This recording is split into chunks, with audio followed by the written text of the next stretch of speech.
আসসালামু আলাইকুম, সবাই কেমন আছেন? আশা করি ভালো আছেন। আবার চলে আসছি নতুন একটি ভিডিও নিয়ে আপনাদের মাঝে। আজকে হচ্ছে মুরগির 10 দিন ছিল।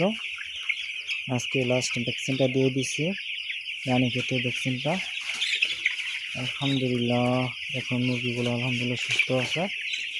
দেখতেই পাচ্ছেন, গড়ে ওজন ঠিক আছে। ঠিক মতন যত্ন করতে হবে। আলহামদুলিল্লাহ, সবগুলো সুস্থ আছে, খাবার খাচ্ছে ঠিকঠাক মতন, কোনো সমস্যা নেই। দেখা যাক লাস্ট পর্যন্ত আল্লাহ কি হয়।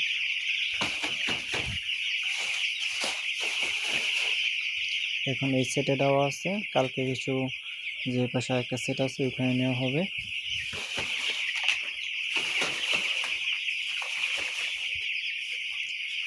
আসসালামু আলাইকুম, আবার দেখা হবে নতুন একটা ভিডিওতে। সবাইকে ধন্যবাদ।